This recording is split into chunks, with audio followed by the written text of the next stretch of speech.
I'm trying to put some music on in the background, so just like give me a quick minute.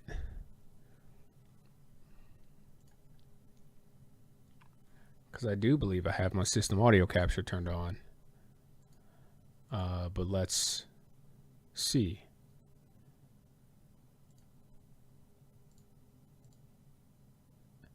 And really, I could just play I don't even know if I have this downloaded right now or not. But I have a solution. I have a quick solution. This is gonna be the first time that I'm like hooking up a really old webcam and deciding to just get on here and talk about some things that I think are really important.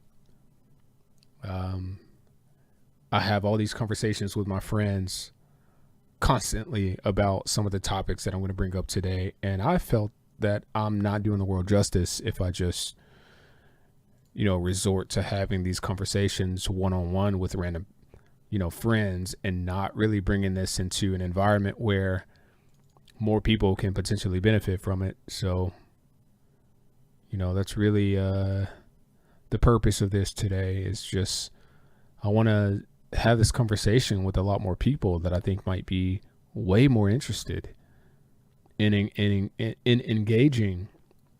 But let me get this music queued up real quick.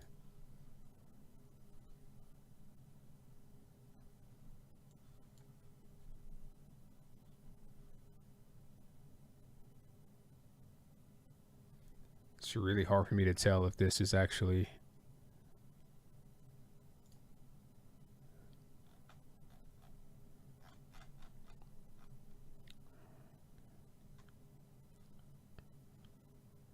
Yeah, I can't tell.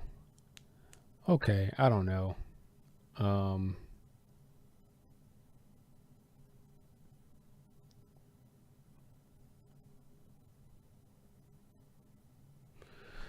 all right, before I get too deep in this, let me check a couple of text messages.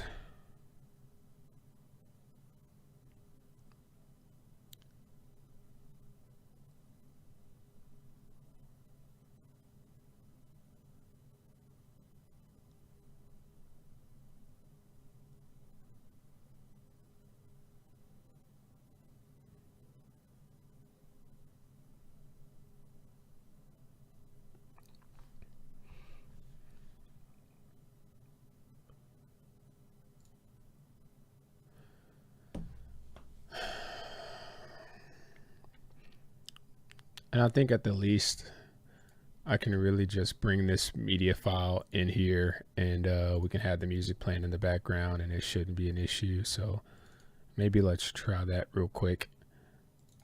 I don't know if this program can handle it, but we're going to give it a shot.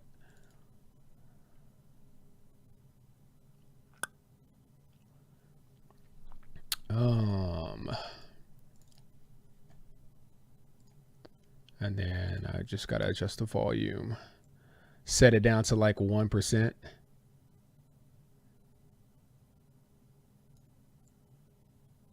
Let's see.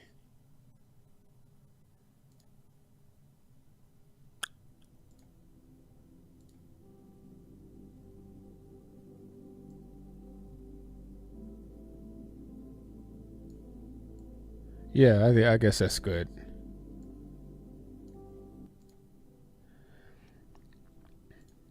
Okay.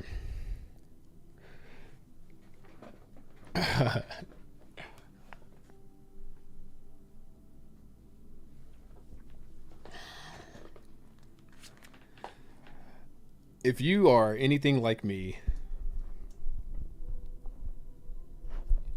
you're mildly attractive. If you put more energy into a haircut or some fashion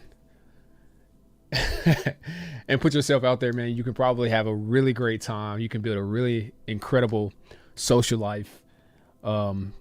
Meet some girls, meet some women, take them home, get a phone number, meet a lot of guys, have a pretty good circle of friends, acquaintances, get some contacts, some business phone numbers, end up, landing some business, getting some clients, it doesn't take a whole lot to put yourself together and go out with a great presentation and have people interested in you. That doesn't take a whole lot, especially if you already have some sort of like extrovertness about you.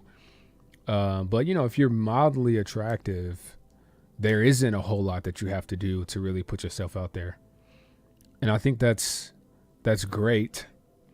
But there's, it's like a double-edged sword, because in order for you to really take advantage of that, you kind of have to have your values have to be aligned in a certain way that makes it okay for you to just kind of exploit systems. And a really important part of growing, building like a financial foundation for yourself, building a solid core group of friends, building a huge portfolio of business, and working your way up through like a corporation. One of the important parts of like really being able to get the most out of that is the willingness to kind of exploit the system.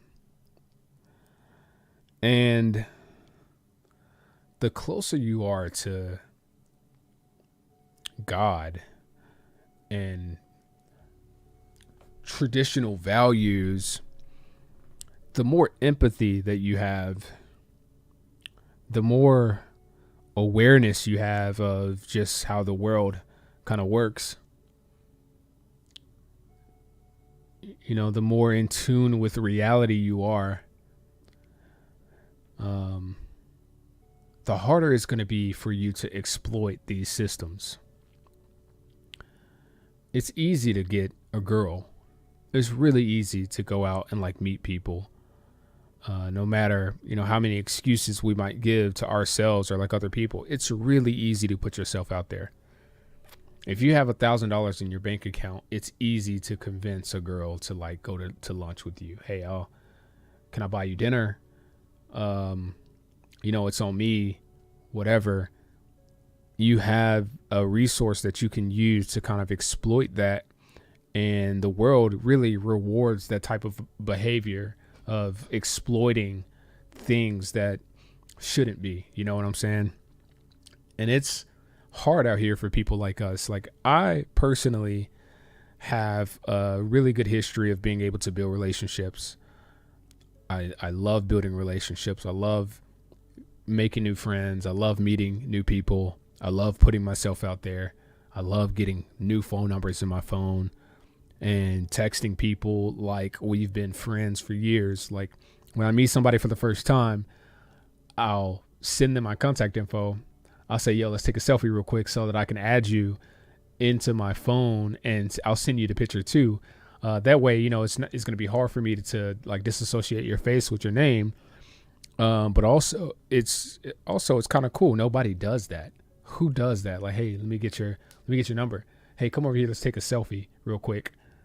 And then, that's one of my openers for like meeting new girls. Sometimes I'll take my phone. I say, hey, you're really pretty. Let's take a selfie real quick.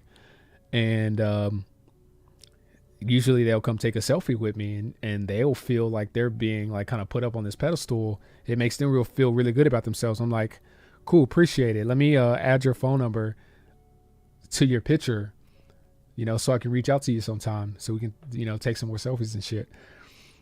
And that's just like a really easy way to get phone numbers and to put yourself out there. But have all these selfies in my phone of all these people, strangers, people I don't know, and they get really excited because when I go out and I'm well dressed, it kind of makes them feel important to be standing next to me. It makes them feel like they're relevant. But at some point, like, the more that you start to realize like the truth of what everybody's after in this life, men and women alike, the harder it is for you to feel motivated in your ability to like associate with those things and be okay with going down that path of building your social life by kind of exploiting beauty and money And realistically, I'm not the type of person that values those things. It's like I think a lot of people look at beauty the way art is meant to be looked at. A lot of people look at art the way beauty is meant to be looked at, where art kind of invites the viewer to create their own like interpretation of the artwork. And then once you have that interpretation, it just kind of sticks, or the artwork tells you what you're looking at. It says like, the artwork tells you what's there. And invites you to question what's missing, right? But beauty, on the other hand, kind of tells you what's not there, and it invites you to question what is. You know what I'm saying? Like, you look at somebody and you choose to see them as beautiful. Like, you think somebody in your head right now who you think is really beautiful, not just like pretty, not like a piece of artwork, but just all around beautiful. You also have in your head a lot of their flaws that you choose to see as part of their beauty. And the more that you put yourself out there and build these relationships, like kind of in this shallow way, the more you start to see people as specific like works of art, and it's harder to see the beauty, right? And the more you get in tune with the truth, the harder it is for you to like lower yourself to the standard of looking at everything in the world as like a piece of artwork, like as it is what it is. People say, I am this way. I'm just, that's just who I am. That's just how I am. Like they're a painting on a wall that can't be touched. And the reality is just like, no, everybody has some amount of beauty, and beauty is something that can be changed. It's not artwork. It's not something that someone created. It's something that is affected by like the world around them. I don't know if I'm making any sense. But I think I wanted to do this live stream today to really just kind of talk about my perception of the world, like as a man, and how beautiful the world is supposed to be compared to what it really is. We look at stuff like this and we'll say like, wow, man, that guy is really handsome. That jacket is super nice. The smile, like you have a really nice smile. And people see me out in public and they look at me like I'm an artwork, because they kind of bring their interpretation of who they think I am, and they create their own attraction to people based on their own perception of people, instead of giving people a chance to really show themselves who they are underneath all of this, right? Like they're who they are for their true beauty. So when people love you for how they see you, instead of like being attracted to you for who you really are, it almost forces you in this position to keep presenting yourself to that person in the way that they find themselves attracted to you. I don't know if this is ringing a bell or making sense. I don't know if I'm explaining this well, but I think I know for a fact it's a really bad habit. And it's putting a lot of people, not just men, it's putting a lot of people in the position to have to maintain this persona and this facade throughout like the majority of their lives. And with each person, it's a different facade. It's a different personality, because someone might look at you as like, oh my God, you're really predominant like business figure downtown. And that's the persona that sticks with them. So your interactions with them are always going to be based around something business related. Somebody else might look at you and say, you are not like the other black guys, right?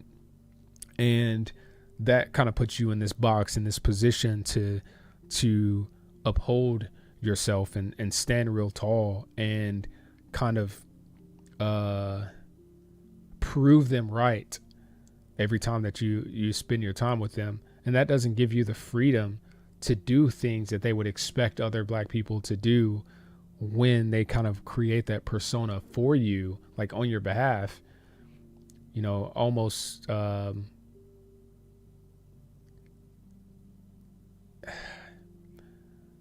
they're creating the friendship, the relationship for you, not giving you an opportunity to kind of build that for yourself so that you can have your own personality be a part of that relationship.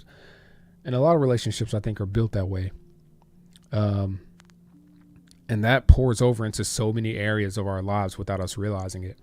I'm a single father. I have a 4-year-old, and I share custody with his mother.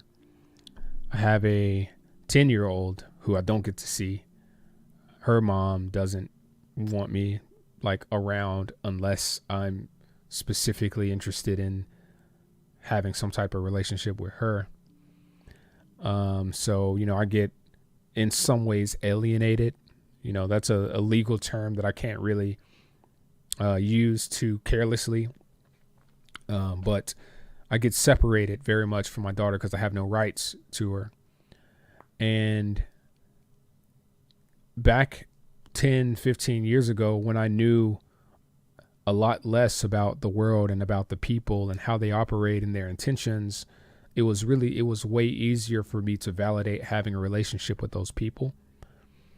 But the clearer that it got and the more that I was able to see what their intentions for me were, the harder it was for me to allow for my standards to be as low as they were when I met them. And I've built a lot of relationships with people like that without trying, because I wanted so badly to be accepted and to fit in and to make sure that I was making other people happy while putting my own happiness on the back burner. I'm 34 years old, father of 2.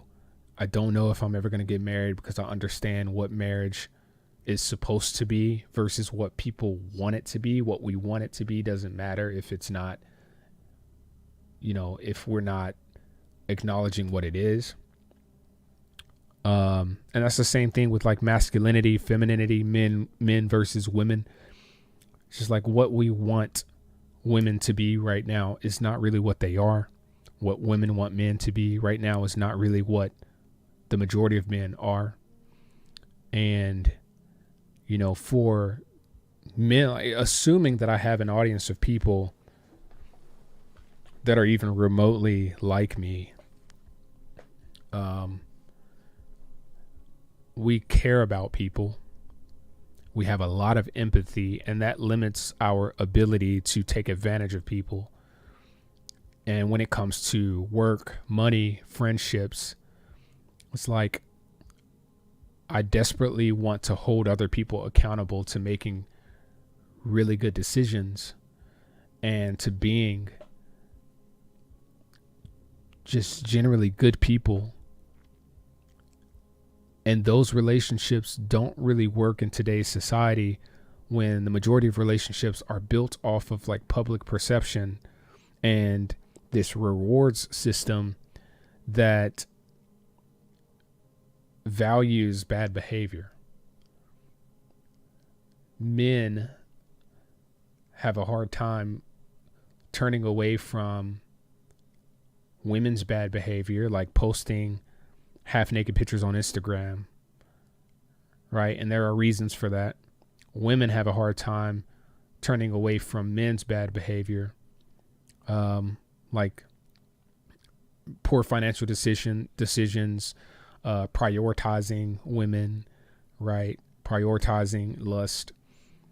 Both sexes have a really hard time turning away from bad behavior of the opposite sex. And it's also because in entertainment, in the media, that behavior is rewarded. In music, you know, bad lyrics and promiscuity are rewarded. The rappers that include that type of content in their work make so much more money because someone who is in control wants to perpetuate the bad behavior, because negativity and bad behavior is more profitable. It's easier for people to fall into bad behavior. So the reason that life sucks right now for a lot of people is because I genuinely believe that a lot of people want to do good, want to be good, want to hold their friends and family members accountable to also doing good and being good. But when the time comes for that accountability to be there, we are looked at like we're causing a problem, when the reality is we're the ones that want to solve all the problems. And in order to be a problem solver, you have to point out other people's mistakes or blatant bad decisions. And to be a good person is actually, not only is it not rewarded, it's frowned upon because it's boring, it's awkward, it's weird, it's not trend worthy. It's not something that's going to go viral. Beating somebody up in the street, on the other hand, instead of wanting to help the person that's getting beat up or help the person that's fighting to say, hey, you don't want to do that. Like, let's find another resolution. Most people would rather pull their phones out for their opportunity to go viral.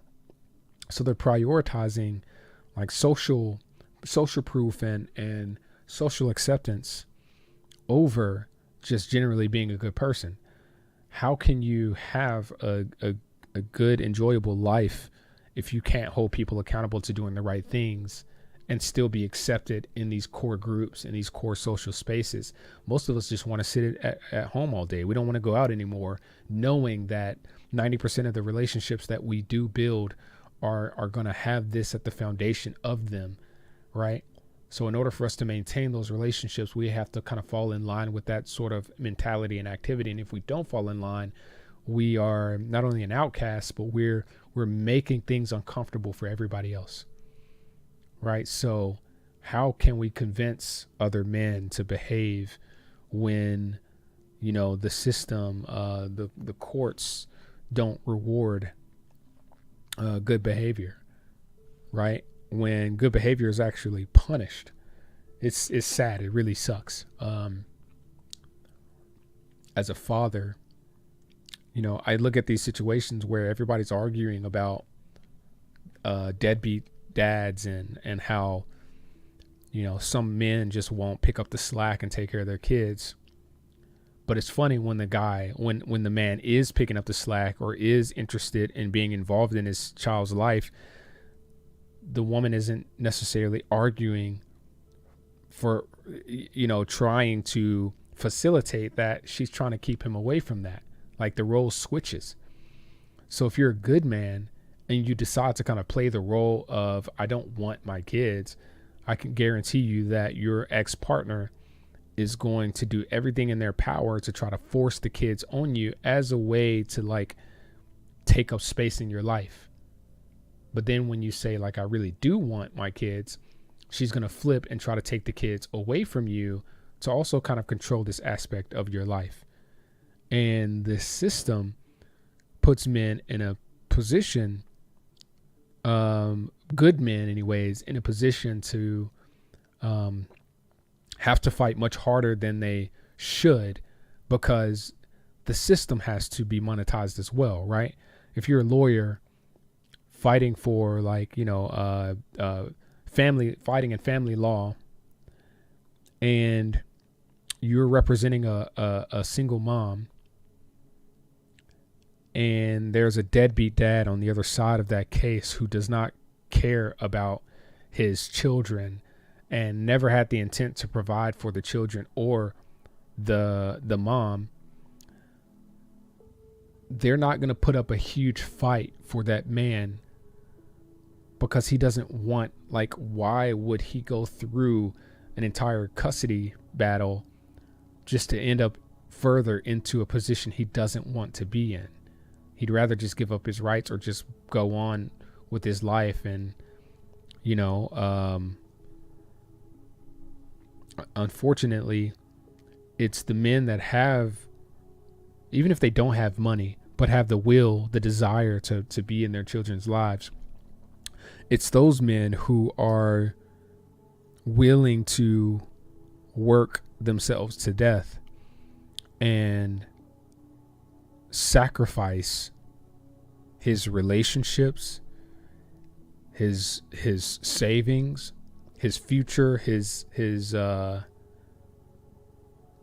hobbies, his friendships. He's willing to sacrifice all of those things and pour out all of the money that he has available to him for a chance at seeing his kids a reasonable number of times out of the year. And knowing this, the lawyers and the judges and the courts are going to say, this is the guy that we should fight. I definitely want to take this case because he's willing to pay. So instead of making it really easy and then just writing a law or putting some sort of policy in place to say, this is a man that wants to be in his children's lives, and he's showing it because he's showing up and he's spending the money on the lawyer. Let's go ahead and say, let's get a paternity test and then let's make it 50-50. No, they're not going to do that. They're going to perpetuate the fight because they want to get as much money out of this man who's willing to fight as possible so that they can get paid as lawyers and judges and people in the family courts system. Right? So in that sense, bad behavior isn't, not only is like bad behavior kind of rewarded to say, we're not really going to fight you. I'm not going to take you to court. You're deadbeat. Right? It's kind of a reward. But good behavior is punished. So if you care about your children and you decide to invest into petitioning the court to get parenting time, instead of them just saying, oh, this makes sense, this is a man that wants to be involved in his child's life and you're having him fight. Like, let's make this a one-day thing. We come in here, we hear the story. It's obviously better for the child to be in both parents' lives. Let's write something today and figure out where the kid's going to go to school, and then let's be done. And that $50,000 that you would have spent over the last 1-2 years to fight for your child's, for custody and for your ability to be in that child's life legally, let's put that $50,000 towards the child. No lawyer, no judge is going to do that. They're going to say, okay, come back. We're going to set a court date for this month. We're going to set a court date for this month. You're going to go through mediation. And then $50,000 later, they're still having to petition the courts. Meanwhile, the actual deadbeats aren't even like stepping foot in court. And they're not the ones that are getting these constant like child support letters in the mail saying you're missing payments. And, obviously there are cases where that's true. They are. But those men are giving up on those kids knowing that it's not worth fighting for them because they've given up so much in their lives, and they basically would rather just self-delete if anything else is taken from them, because having your child taken from you is already enough. So when I say people like us, men, I'm not just really speaking for all men, but for the men that care and for the men who want to see women safe and happy and who want to see children in complete homes, for the men that want to do good business deals and not screw people over, for the men that want employees to have a fair rate, right? For the men that want to see other men succeed. It's like the world tears us apart because we're so much more willing to give ourselves to the world, and they're going to milk us for their own gain. And that's everybody. That's other men. That's women.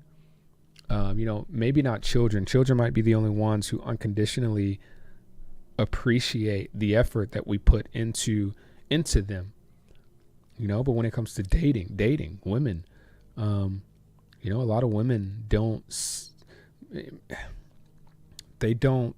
acknowledge the insane amount of hard work that the average man does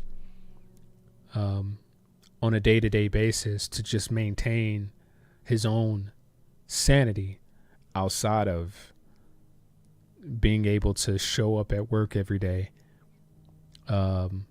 putting food on the table, clothes on people's backs, a roof over people's head, both literally and figuratively.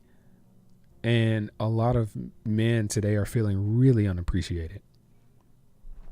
It's sad because I know a lot of men who are struggling, who don't deserve to be, who gave up everything. And, you know, there's psychology behind like a man that gives up everything to show up for his woman. There's something about women who really, not only do they not really appreciate a man who does that, but they don't value a man who does that, because that kind of perpetuates the idea that he has put her on a pedestal. But at the end of the day, that's like the biggest display of generosity and love and commitment. And it goes really underappreciated. And it gets taken advantage of because many men, unfortunately, not only are they willing to continue contributing to society and to the world and to women, but their only other choice would be loneliness. So how do we solve this problem outside of showing recognition and creating this reward system for good behavior?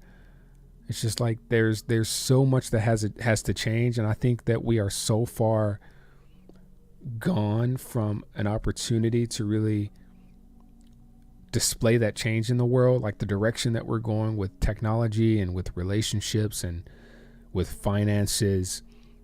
Like we've gone so far in the wrong direction that it's going to be really hard for us to turn around now. Like so many women making more than $100,000 with ease. It's so hard for the average man to make $100,000 a year from regular work alone. We don't have boobs, and you know, we have something, but we don't have something. You know, it's disgusting. The idea of us putting ourselves out there on the internet the same way women do is disgusting to both men and women. But women using and exploiting their own bodies to put themselves out there in the world is envied by both men and women, because it's more of a self-esteem thing. So women can much more easily go and make $100,000 in a year just from being pretty. So a lot of men are giving up. And then we see that there are men who do go out of their way to build something big and make billions of dollars. Elon Musk, Jeff Bezos, Mark Zuckerberg. I think Mark is like one of the not lucky. He played real smart, because obviously he's not married to a natively American woman. His wife is of Asian descent or something. So maybe Mark is like an anomaly. But when it comes to these other billionaires who are with American women, no amount of money can keep that woman like there for the purpose that he's chasing after. You see these big actors going through divorces. They clearly don't want the divorces. You see these big predominant male figures losing half, if not more, of what they've worked their entire lives for, when their wives are like fairly successful. Don't you have like your own money? You know what I'm saying? Jennifer Lopez or whoever who's going through a divorce now is just like, and some of these women are asking petitioning the courts to get their soon to be ex-husbands to pay an additional $20,000 or $200,000 a month in child support when he's worked 20, 30 years to get to where he's at. You're going to take that 20, 30 years of his own hard work away from him when you have it easier as a woman to be able to go and put yourself out there in the world, whether it be through business, through sponsorships and partnerships on Instagram or OnlyFans or whatever else. You'll have 10 different ways you can make $100,000 in the next 30 days if you like decided I'm just going to go and monetize this and get brand deals for this because I'm pretty, and get thousands of people to pay me $1 for this. And I'm going to put out my own makeup brand and go make $1 billion off of people who don't feel pretty, because I can go get free cosmetic surgery because of how hot I am, and help promote this cosmetic surgery brand. I'm going to get PRP and lip injections and this, and get my teeth fixed. And I bet I can do it all for free because I can go and slob on somebody's, cob and post a few things on Instagram and show my body parts here. And then that's $100,000 in 30 days, where the man, his reputation is ruined for the simple fact that his wife divorced him. Now all the people who supported him are like kind of on the woman's side, because what did he do wrong, right? So it's really sad for men today who are becoming so much more aware of how the world really works and how the world really rewards really bad behavior. It's sad because, the phrase ignorance is bliss is the most relevant phrase that I think, anybody can relate with today, because the more that you know, the harder it is to live life in this regular way that most people are living it. If you know that most of your friendships are not solid friendships, and you go and try to hold those people accountable to being solid friends, you're going to lose most of your friends. If you know that your girlfriends, as a girl, are engaging in bad behavior and mistreating these multiple men and tossing around these multiple men, and not taking any of them seriously, and you go and try to hold that woman accountable, you're far more likely to lose that friendship and to have your name tossed around the group text amongst those women. And most women don't want to be tossed around in the group text, so the easiest thing for them to do is resort to engaging in that same bad behavior so that they don't feel left out or casted out by the group. And that further destroys like potential good relationships. Men aren't in group text talking about like, oh, dude, you need to break up with her. It's like, if anything, we hope that our friends' relationships succeed. So hard out here. And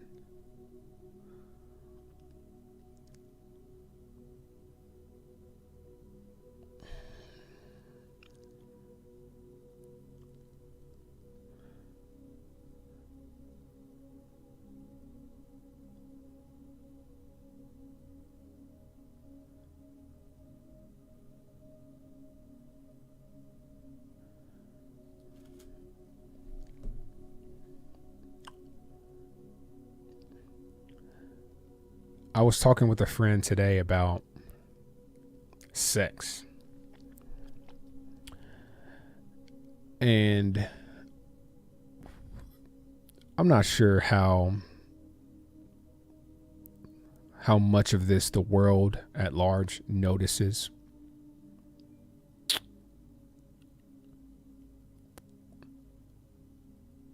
The unfortunate thing for women is that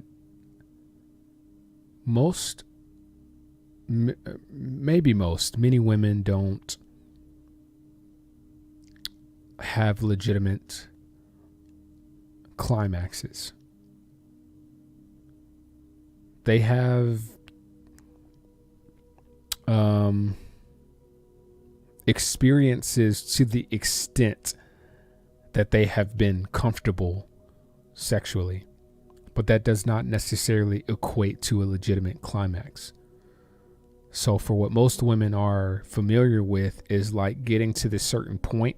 Let's say a climax is like the scale of from 1 to 10. A climax would be a 10.1. Some women have gotten to a 10 to where they've like felt the climax, but it hasn't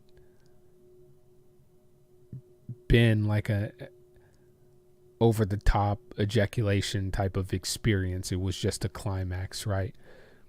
The majority of women, I think, have gotten up to maybe like a 6.5, a 7. And it feels good enough for them to say that they, I think I've had a climax before. That's what the most women's experience. If you have conversations with most women, they might sparingly tell you that, they think they've experienced something, or like, I don't know. They don't know. I don't know how to answer that. I haven't, or I think so, maybe. I'm like, you would know if you did. Unfortunately, most women have gotten up to like a 7, which like it feels really great. And to them, they're like, yeah, it's great. That feels good. I enjoy that. I love that experience.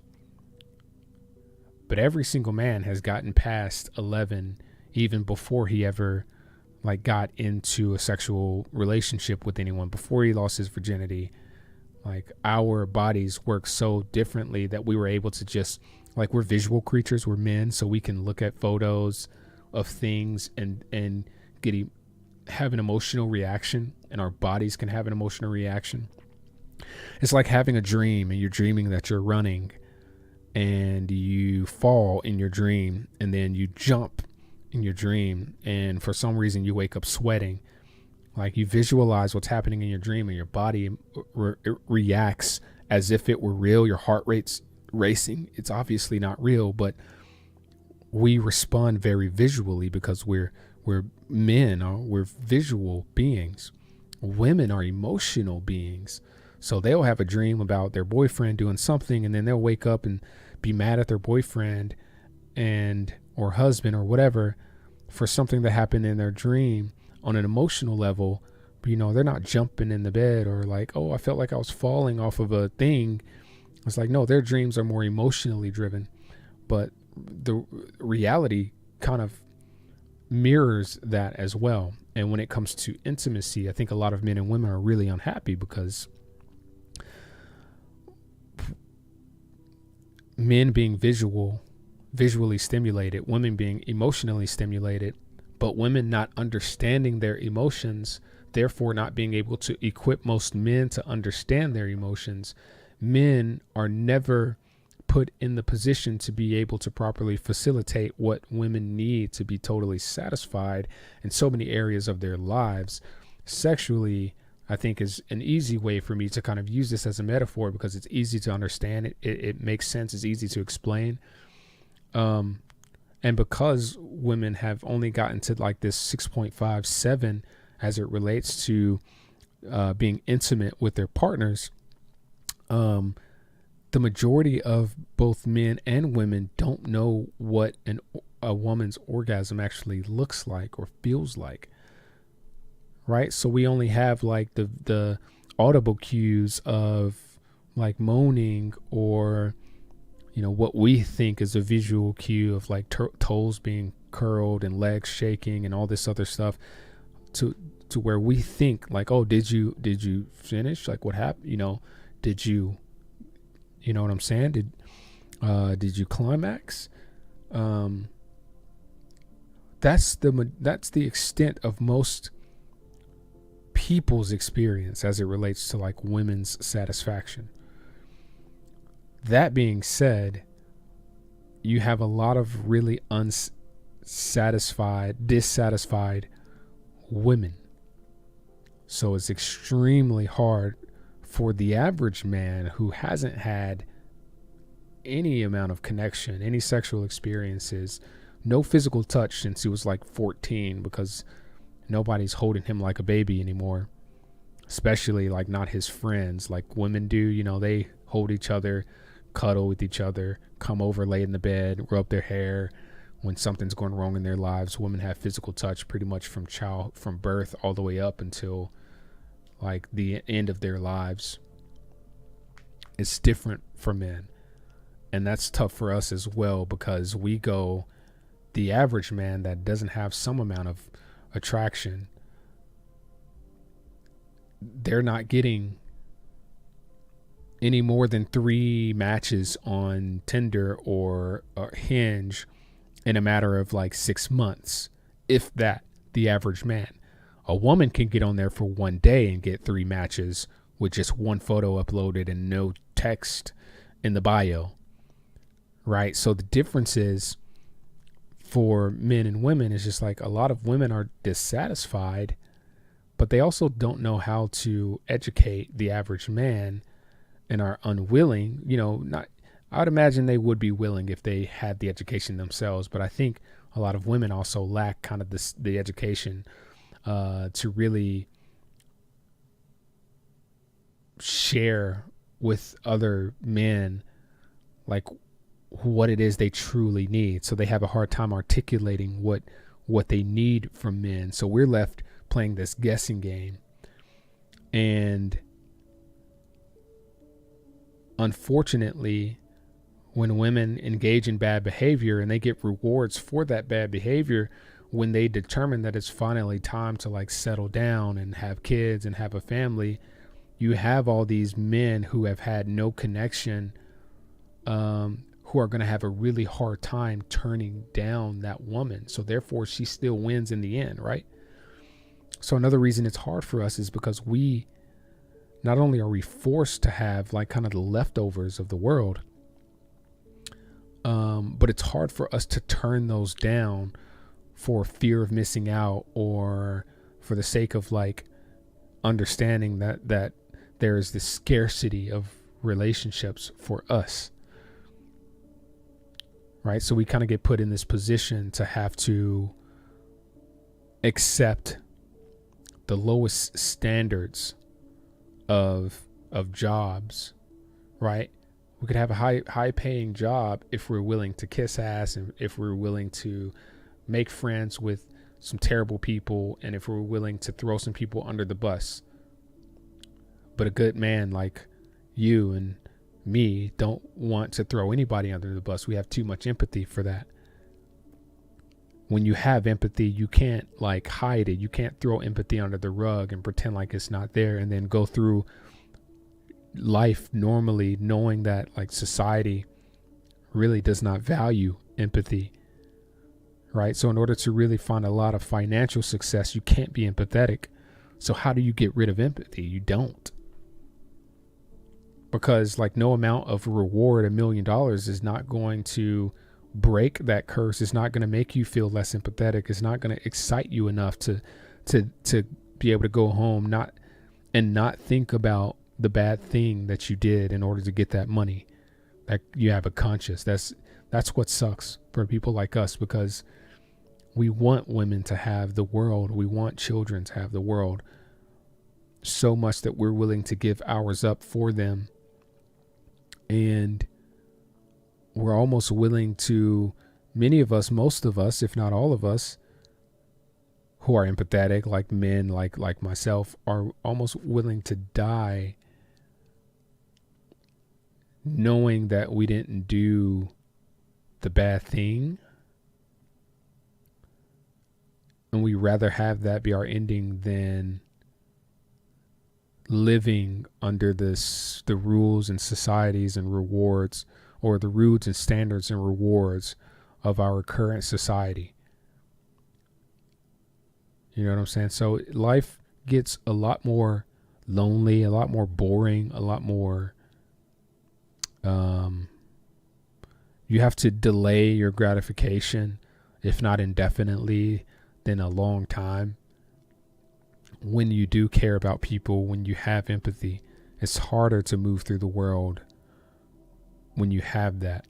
You're not going to go and film yourself giving something to homeless people for content, because chances are the last time you gave something to someone that was homeless, you almost like cried about it, because it not only did it feel so good, but it also like it satisfied your inner child that didn't have something that you wished someone would have given you, like your mom, a parent, an ex-partner, someone. you have an emotional attachment to those types of decisions and wouldn't be so quick to put them all over YouTube. And it's very hard for you to like look at other people's behavior in those spaces and be okay with yourself doing those things, right?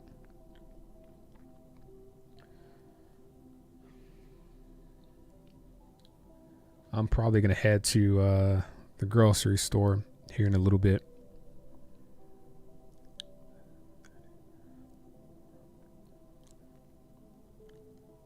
You know, there is a lot that I would love to accomplish. If I can afford it, someday I'll have more kids. I would love to help other people like myself build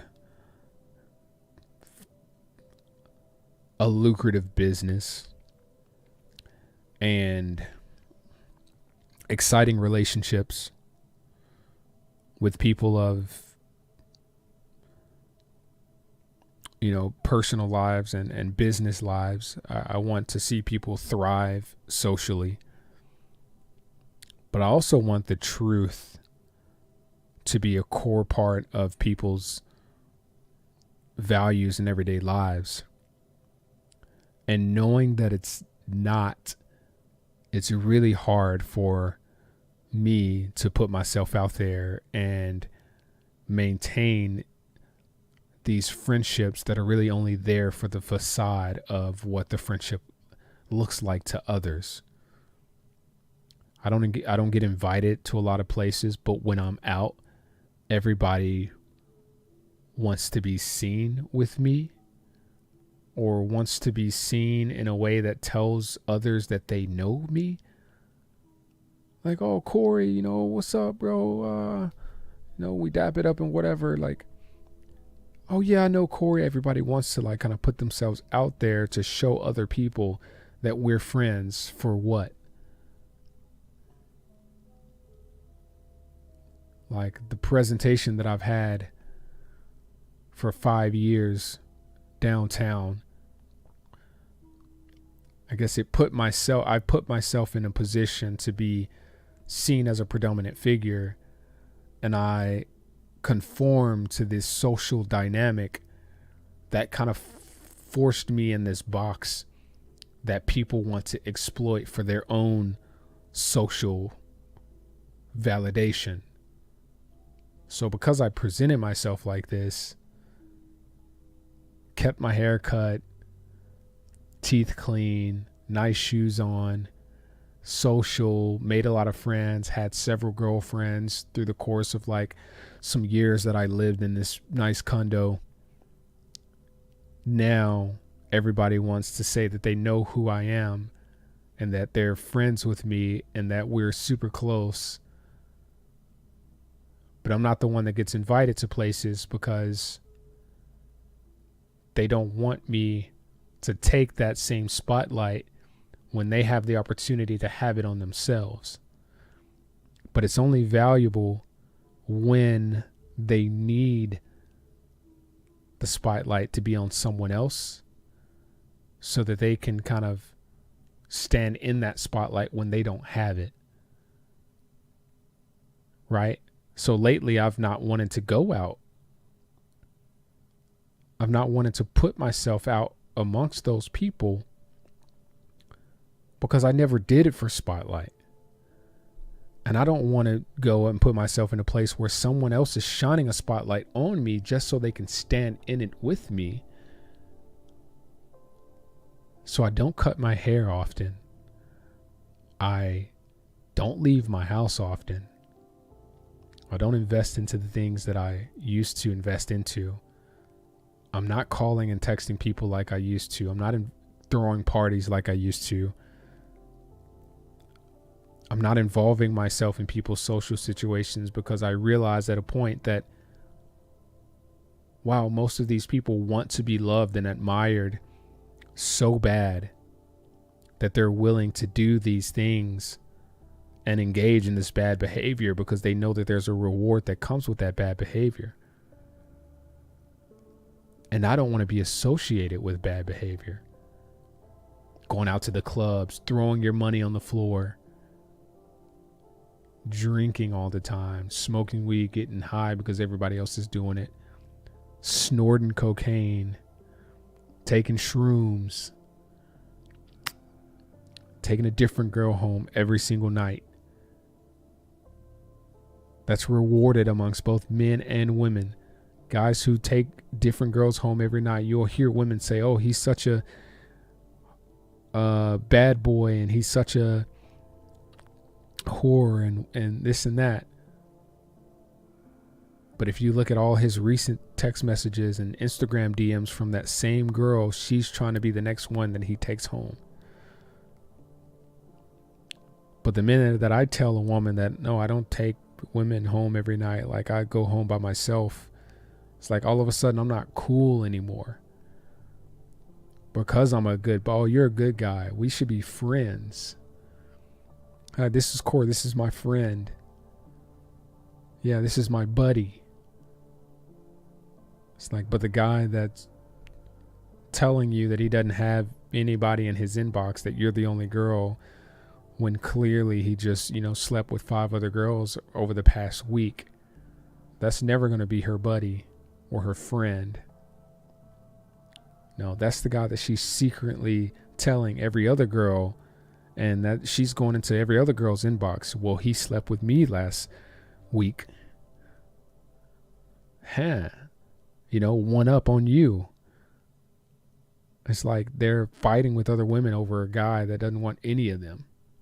And that's the kind of behavior that gets rewarded by both men and women, because other men look at that and say, oh, he's getting a lot of girls. The average man doesn't get hardly any. I can do that. I've done that before. I enjoyed it. Sure, I can be honest about that and say, yeah, it was a really great time. But it's not what I want. And I know if it's not what I want, then why be a part of it if it doesn't satisfy me, if it doesn't add value to my life, being a father now, if it doesn't put my child in a better place, right? If it doesn't guarantee that I'm going to have somebody by my side when times get rough. Every relationship I've been in, I tied myself down to that person the day that I was attracted to them. I said, yo, like, I'm extremely attracted to you. Let's hang out. Let's hook up. Let's go out. I'm down to be your boyfriend, like, right now. That's kind of how I am when I'm attracted to somebody. And I don't like just like using people for my own sexual pleasures or fantasies. If I'm attracted to somebody, usually it's in every kind of way. And I'll take that person for who they are. But that's another downside to being this type of person, as most of us men are very visual. We don't have to have an emotional attachment to you to decide in our heads that you're the kind of person I would marry. I could meet somebody today and say, I'd marry that. I'd figure it out. I'd have kids with her. She's beautiful. She's visual. We're visually stimulated. I love what I see. I can wake up next to that every day. Women, on the other hand, very emotionally stimulated. So if you're not playing with her feelings, you're not stimulating her emotions. Most of them, unfortunately. So it's very hard for people like us who will take somebody for who they are today. They can be jobless, have no education, just be the prettiest thing ever. And we'll take them for who they are, for what they are. But then they're going to use that as their excuse. It's who I am. I don't like washing dishes. It's who I am. It's like, I literally took you for who you are. You're not willing to like acknowledge that I love you for you. But on the other hand, we can't just be who we are. We have to emotionally stimulate in order to be considered attractive and to be accepted and to be to be considered for like something long term. We also have to bring something to the table. And we do usually, but those things that we bring don't get acknowledged because it's not 6 figures, 6 feet, 6 inches, right? 6 cars, 6 bedrooms. Unfortunately, if it's not those things, and we have, these other 6 traits about us that should tell them that, we can fix things for you. If anything breaks, we can protect you. When somebody is coming through the front door who isn't supposed to be, we've worked for 40 years to get here, and we'll work another 40 years to get you where you want to be. We'll give you our seed, the most sacred thing about us, and let you have our offspring, and potentially put you in the position to never have to work again, because that's ultimately what we want.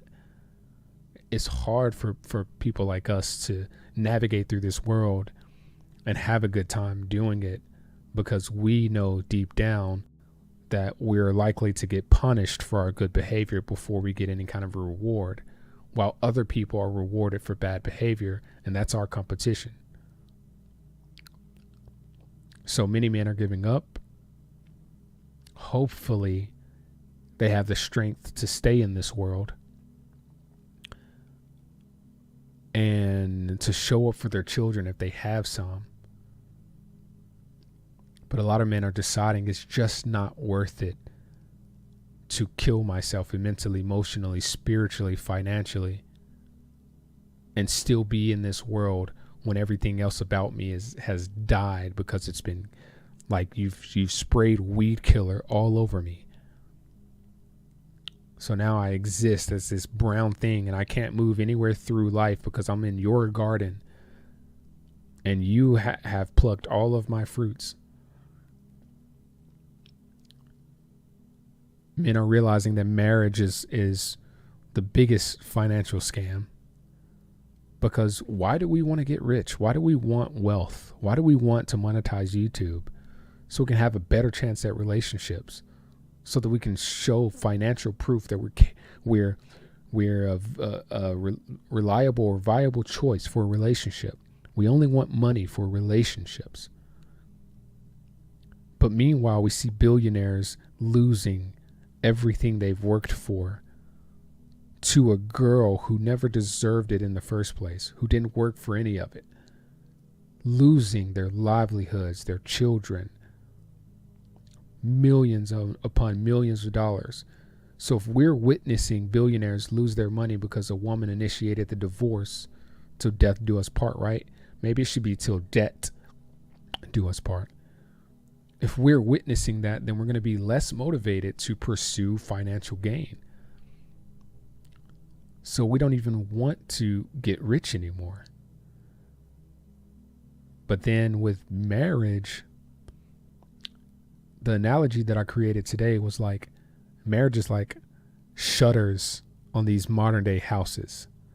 I have yet to see a house with functioning shutters.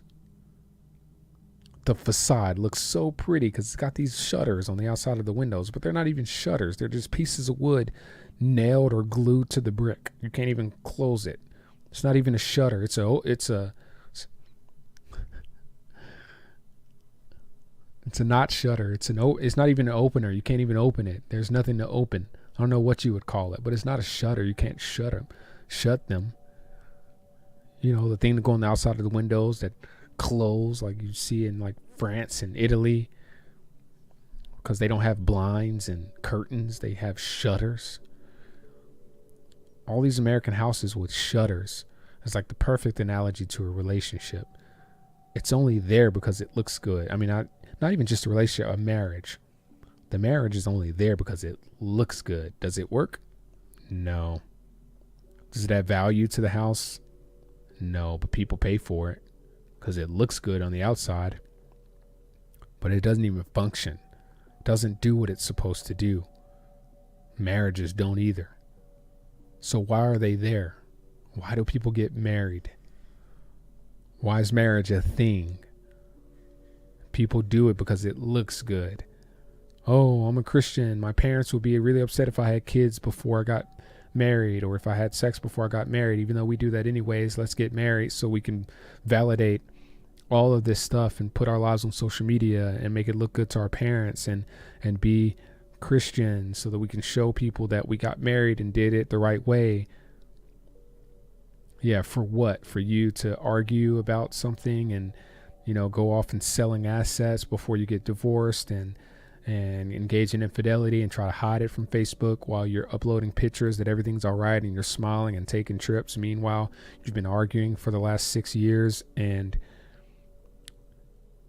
you got these savings that now both of you have access to, and one of you is spending all the other person's money, and now you're gonna have to go and pay child support for another 8 years, however many years, and the wife's gonna request more money from you when it doesn't work. Relationships can work, but like the concept of marriage was not meant for marriages to be successful. It was meant for corporations to get more money from the couple. It was meant for two people's income to be used to buy things that one person's income can't. The whole concept of marriage, we want you to spend $20,000 on this diamond that you never would buy if you were alone anyways. Why would you buy something so stupid if you didn't have a partner to buy it for? So let's take $20,000 from this person. Let's put these two people together. Let's put their incomes together so that they can go into debt on a mortality gauge. You're gauging somebody's death rate. That's what mortgage is. Mortgage. You take out a mortgage on a house as a couple that you wouldn't be able to have by yourself, and then get 2 cars when you could really just have one. The whole concept of marriage is to get people to spend more money on things that they wouldn't be able to afford alone, that they still can't afford together. So the whole concept of marriage is like shutters that don't work. It's the dumbest concept I've seen on modern day home builds. Please do not build my house with shutters if the shutters don't work. Stupidest thing that I've ever seen. I hate it so much. It's like my biggest pet peeve. Outside of like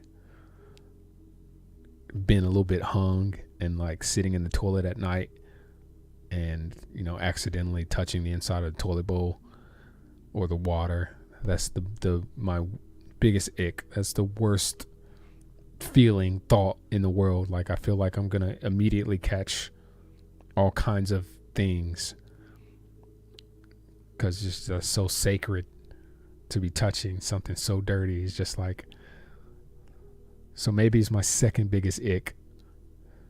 Shutters that don't work. Anyways, I figured I would make this video and I would make it live.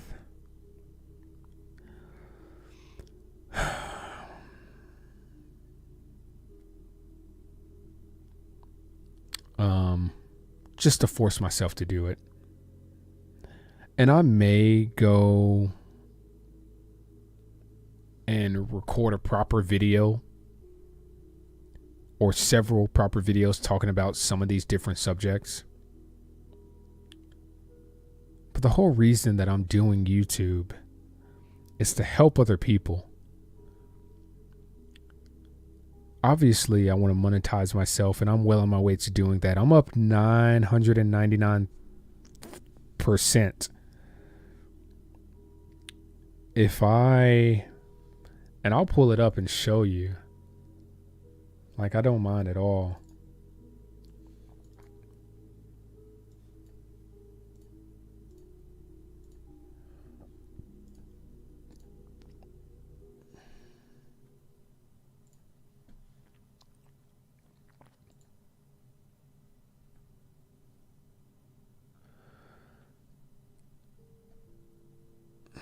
If I go under earn, I've hit my 500 subscriber mark. I think I've gotten that in like a little over a month. I've not taken YouTube seriously at all up until like just recently. I'm at 2,426 watch hours, and my goal is to hit 4,000. But this is close to 3,000, which gives me the first option for monetization. So obviously, I want to monetize, and this gives me memberships, supers. I don't think anybody's ever going to do that for me.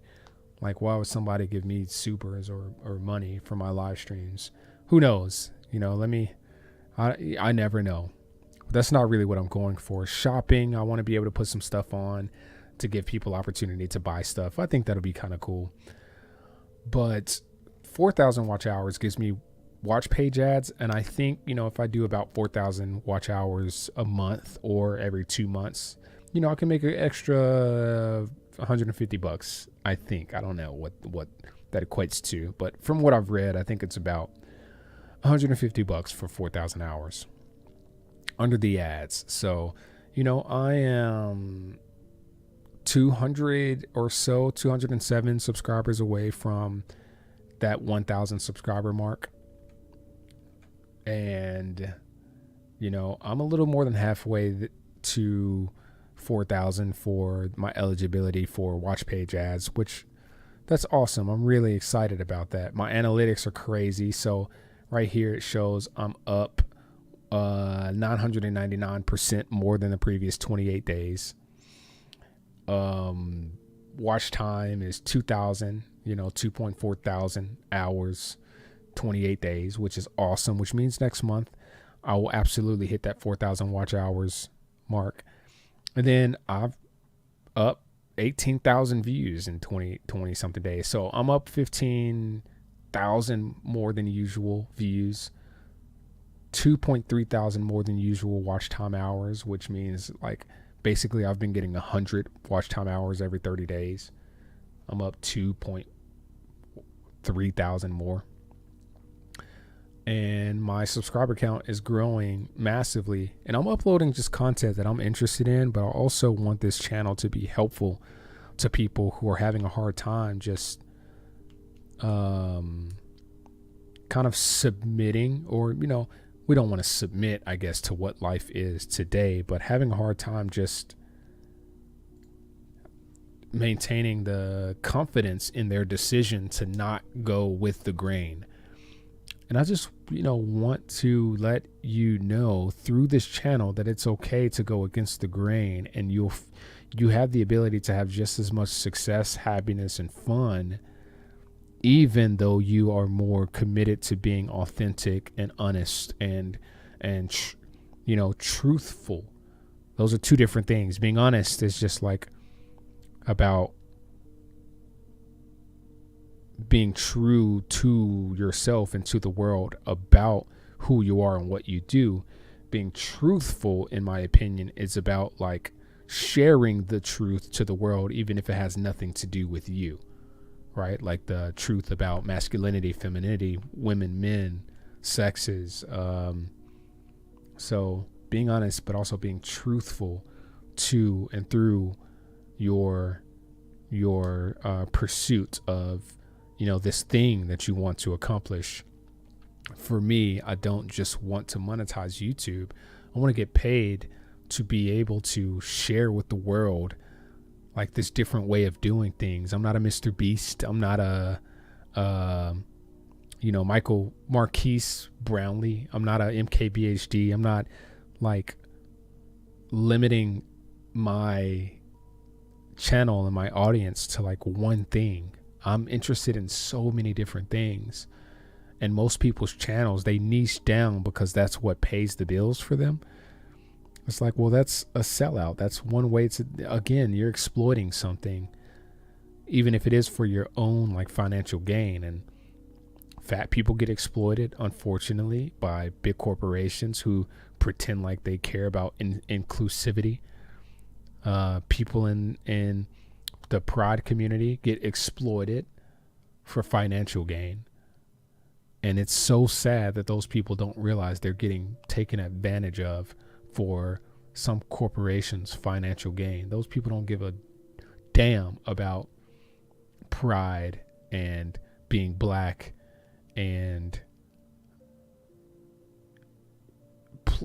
plus size models or being overweight, and they don't care about those people's mental or physical health. They care about their bottom line, and they see like an open gap in the market to be able to target those people who are emotionally driven, who aren't smart enough to make their own decisions. And it's so sad. Black people included. Oh, shop black. It's just like, it sounds good until you realize that anybody can take advantage of you. And most of those black people are getting taken advantage of, who seem to be making it big because they got their name on a Target product on a shelf at Target or Amazon. Meanwhile, they're owed hundreds of thousands of dollars because that company only paid them enough to like keep their mouths shut.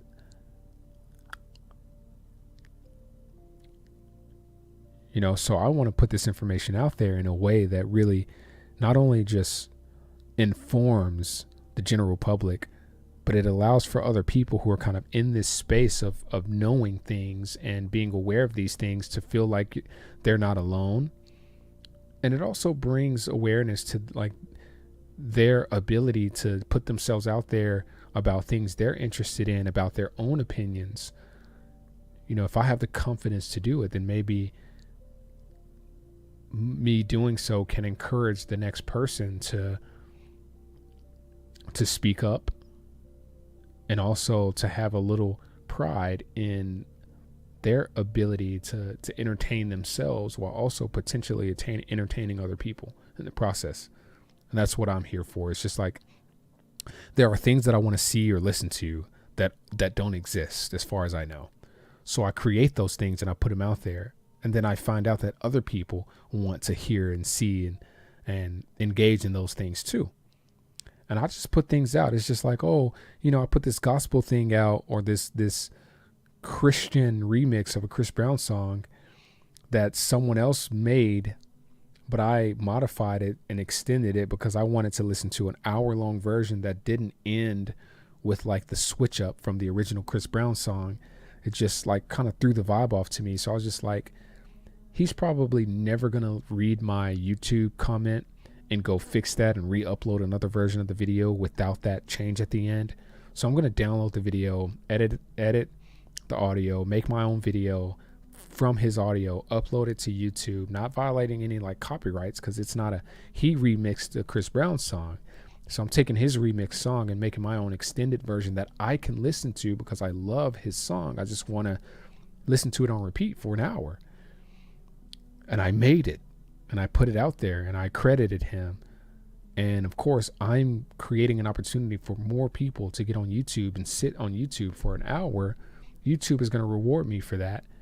And this guy gets 12,672, 12, 13, 14,800.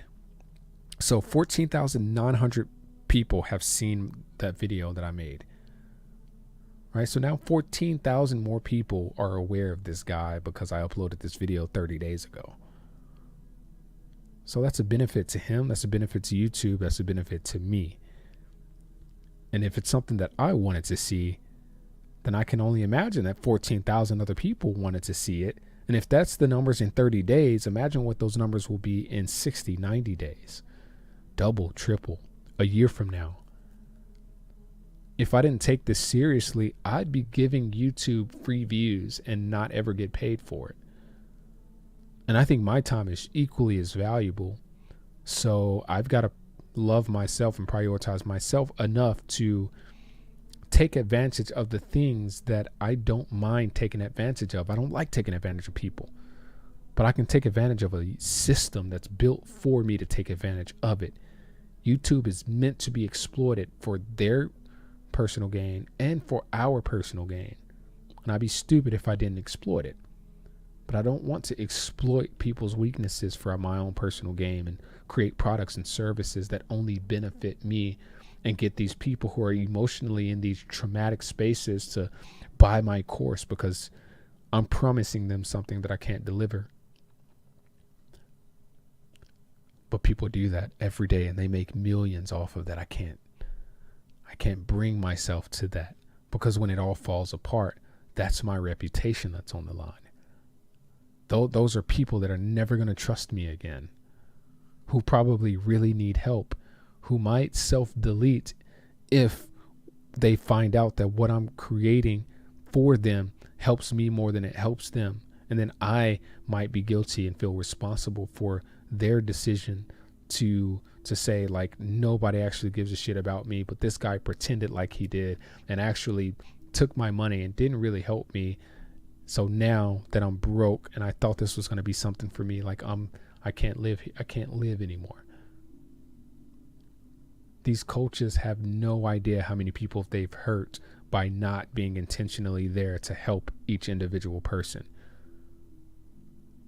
Tony Robbins isn't about to, or Grant Cardone, they're not about to give me a phone call, say, hey, let me see how I can help you. No, they're going to put something out there that I can pay for. Then they're going to put me in touch with some other guy. Then I'm going to have to go through 12 people and find some amount of success before Grant Cardone ever even looks at me. Then once I have success, he's going to say, hey, let me use your success and let's recruit more people. It's like, no, I don't want to use my success to recruit more people who are less capable of succeeding at the thing that I did. That's not fair for you to use my success because I have the willingness and the resources and whatever to gain success from your course when you're not even there to help me like achieve it. It's really all up to the people who sign up for these things to achieve it on their own. You just gave me an outlet. It's not because of you that I succeeded at something. It's because of me. But you want to use me to market and get more people to sign up to your thing instead of helping me get more people sign up to my thing. You want to use me for more gain that you don't really even need? How about taking the people that are succeeding and then bring them more clients and say, hey, I'm helping this guy make $1 million because you're capable. I have enough money. I don't need to use you to gain more financial gain. You know what I'm saying? It's just the world does not reward the people that genuinely care about other people. And it's very hard for us to not see that the world sucks when you're genuinely good, when you genuinely care, when you have empathy, and when you have like a genuine, like a big heart. The world does not care about people that have a big heart because it doesn't get them anything. The only thing that having a big heart gets most people is like accountability, and nobody wants that. Because now they have to be the ones to go out and have a big heart and give to a homeless person without filming it, knowing they're never going to get anything out of it. No, they don't want that. They want to put it on YouTube so they can come the next Mr. Beast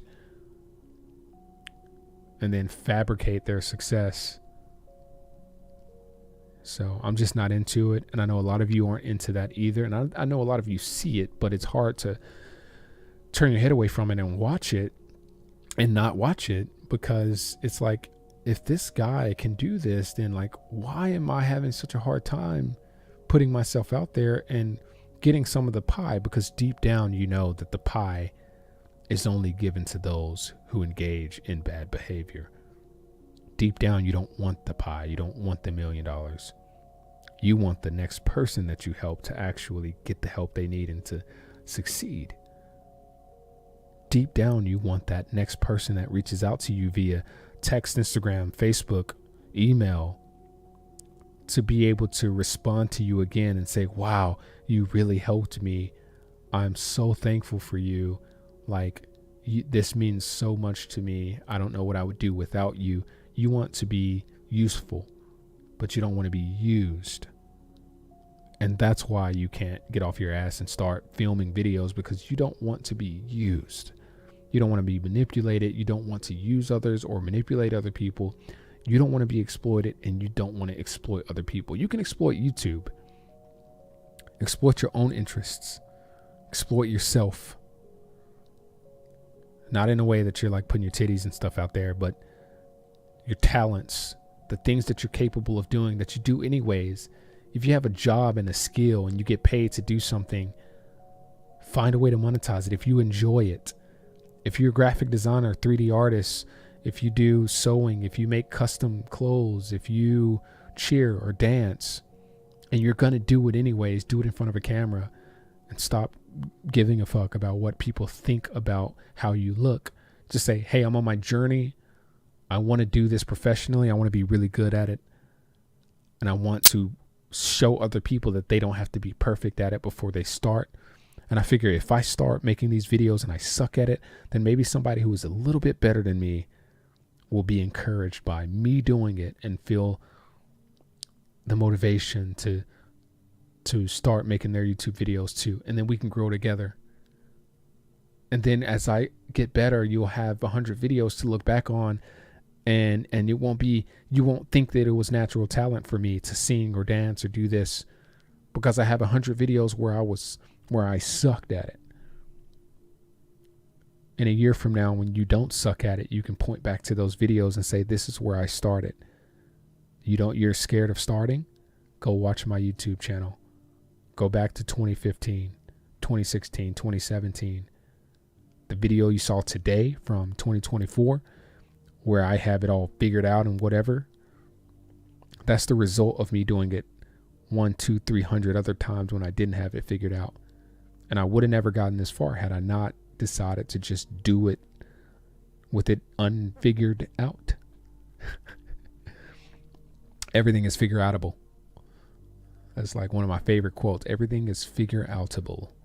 You can figure it out, but it's easier to figure it out if you put yourself. I'm live right now because this is the best way to get content out there versus like recording a video, editing it, being all picky and choosy about making it look and sound good, and then wanting to double take and like tape over and like redo something and say it so perfectly and like not screw up and then upload the perfect video. No, just do it live, because you're going to have to live with your fuck ups, and you're less likely to fuck up if you're live because you'll be forced to talk and say the things that you actually want to say instead of trying to fabricate and make this like list of things to talk about. Anyways, usually I'll get like one person to join. I don't know if I had one person watch or not, and if I did, thank you.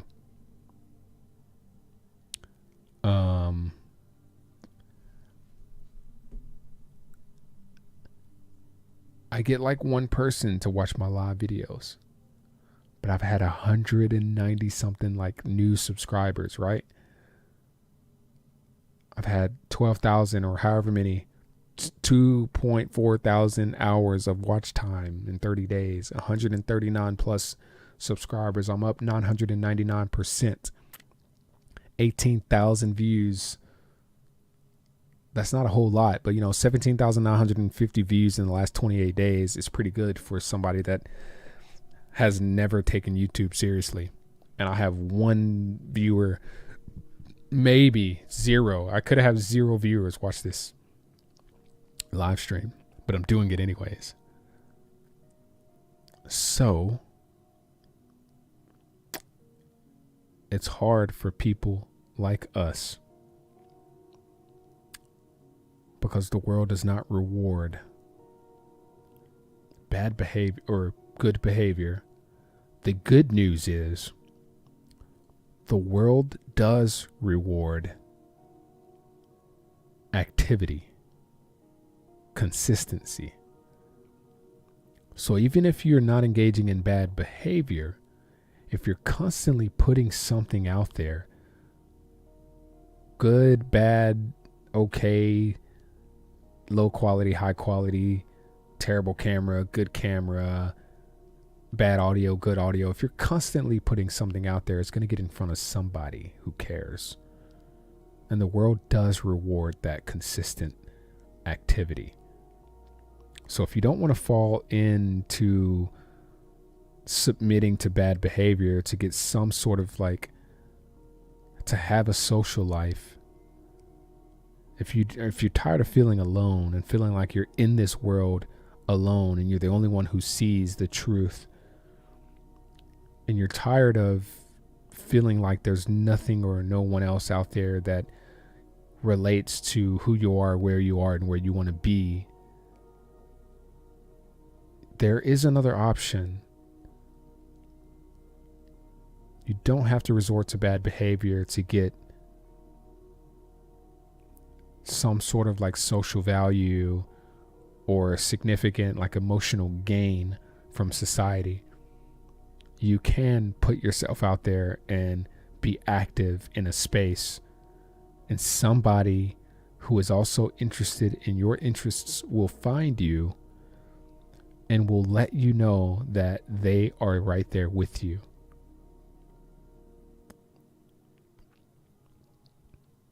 Mental health, especially amongst men who care,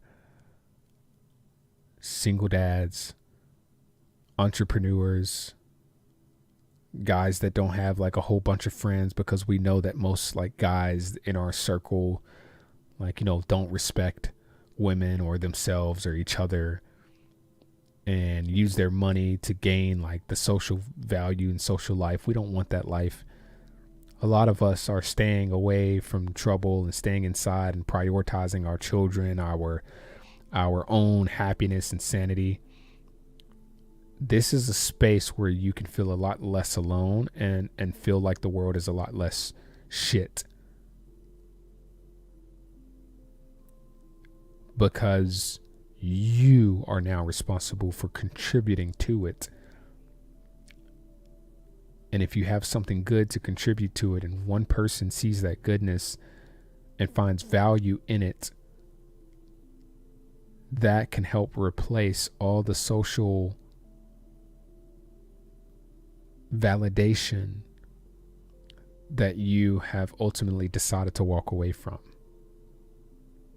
Don't worry about a girlfriend. Don't worry about marriage. Don't worry about it being accepted by the socialites who might not even accept themselves when they go home and look in the mirror.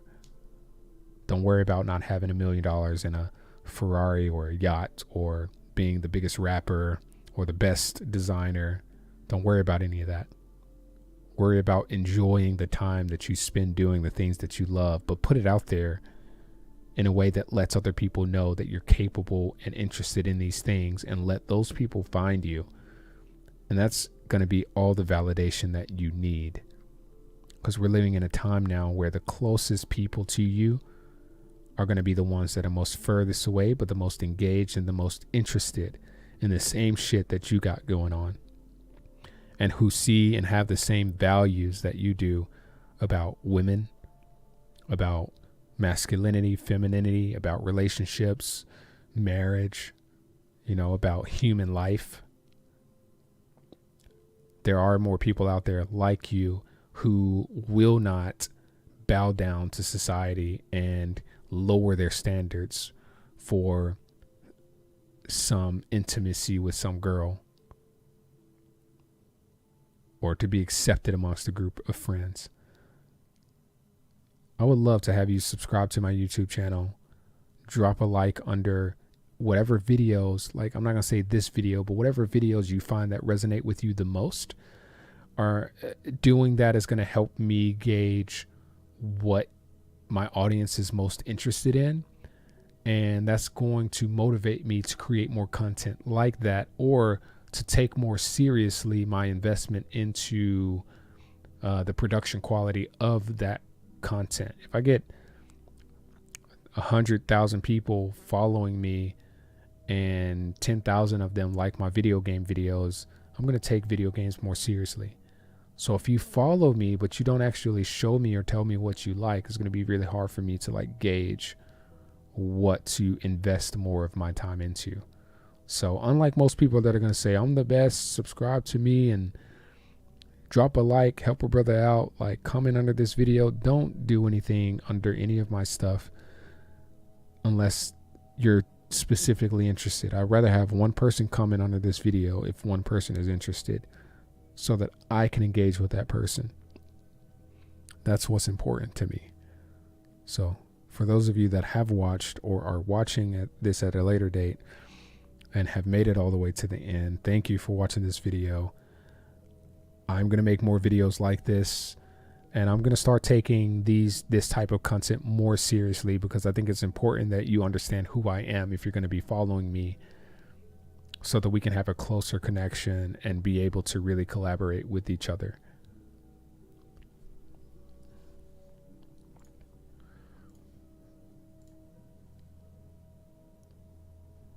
Oh, and if you don't know, my name is Corey Owens.